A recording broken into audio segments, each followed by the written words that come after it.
We'll just take a few minutes for questions, and Tim, maybe if you'd like to pop up as well. So I don't know if there were any burning questions. We have a larger panel at the break, but I don't know whether there was any particular kind of lessons or questions to each other.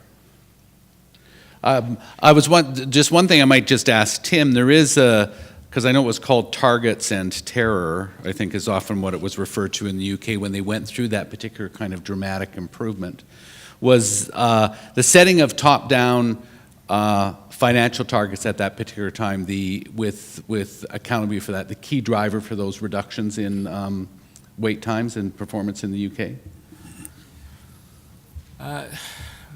Good question. There was an association with setting the targets and with the terror of the performance management, as you so lovingly put it. I mean, I think that was probably caricatured somewhat. As I said earlier, I was part of the terror, and I'm not sure I'm a particularly terrifying person. I think some of the work that we've done on the use of targets within England suggests that it's not simply setting a goal and whipping the horses harder to try and meet it. In a large part, it's about making sure that we know how to improve. We've got the resources to improve, and it's also about providing some of the support as well as the accountability. So I quite often characterize my old role in performance management as involving a bit of good cop, bad cop. So it wasn't simply that I'd go around threatening people if they didn't meet their targets. I might have been slightly the bad cop in holding people to account sometimes, but then there were also the good cops that we had that arrangement with. Yeah. So it wasn't simply, why aren't you getting better? From my perspective, there were dedicated people and teams out there that would go around, called them intensive support teams or national support teams, who could actually go and work hands-on with providers to say, no, you need to organise your list like this, or the problem is with your information systems, or if you try and do your appointment booking in this way, you'll find an improvement. Yeah, and I think, and just, it was actually Chris Ham from the UK who had used the term for me at a conference that was in this room about targets and terror, which I think New Zealand was often referred to as rank and spank. Ranking and spank. But Michelle, just... I'm curious, you both sort of circled around focus and prioritization, sort of narrowing down some of the things you want to accomplish. Any reflections or advice that you have on how to prioritize, or some things that helped with that focus, and how do you pick the things that help bring that attention on what we're trying to accomplish? Well, yeah, we have a pretty systematic process there for being able to look at things that have high prevalence, high cost. Maybe most importantly, we know of or can conceive of an alternative way of doing it. So there are lots of things that are high cost for us, but if there's not an alternative, then you just bite the bullet. And the example I gave on colorectal cancer screening is one of those that trying to do the old way more wasn't going to succeed. It was stepping out of the box and saying, this is an important decision for us. What could we do differently here, and what would we expect to happen? You always have some amount of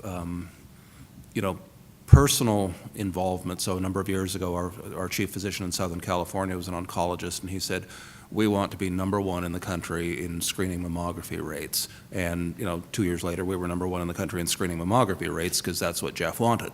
Was that a bad thing? Because just because Jeff wanted it? No, it was an important thing to do. But you can't do all of them like that. And again, I'm not expert in this, but I also think there's often a weakness that I observe, and it's not just on the clinical side, but it's on sort of management sides. You have to improve 8 things, but you don't have to do all 8 at once. And if you can stagger them or sequence them in some way that actually makes sense, and people can keep their eye on where will we be at the end of this, as opposed to we have 8 random improvement projects that will somehow make the world a better place. Tim, So I think in England, certainly, setting priorities is inherently a part of the political process. It's even within the most recent wave of reforms, which try to take ministers out of the management of the NHS as much as possible. The one role that was very clearly preserved for them was around setting the priorities through a process called the mandate to the service. The idea being that the service would then go and try and achieve them, and that's what ministers shouldn't be involved with. So it's inherently political. Sometimes that's an incredibly good thing. So ministerial unreasonableness, I think, led us to set a huge priority and put huge efforts behind reducing levels of MRSA in hospitals. Something which I think a number of senior clinicians at the time thought was impossible, but then we delivered a 90% reduction over 10 years, which was incredible. But obviously there is a lot of scope for a political process to focus on what we might not objectively consider to be the right things. I know from speaking to some very senior clinical leaders who are working within the system, one of the things that they've put a lot of value on is having some sort of independent spotlight on quality in the round within the country, so that there is as much focus not just on what ministers want and what's currently high profile, but also what's potentially not. Blair, just one last question. Hopefully this can be answered short. It actually, to what you alluded to after Francois and I finished about this business of saving sharings, team working, and admittedly physicians here are responsible for a lot of healthcare spending, but we really work in teams. In Canada, we really haven't experimented a lot with, we're still stuck with fee-for-service, with a small segment on essentially a salary and alternative remuneration plan, we call it in this province. But, we've dabbled with, if we're going to incent team, audit and feedback works as long as you've got associated tools.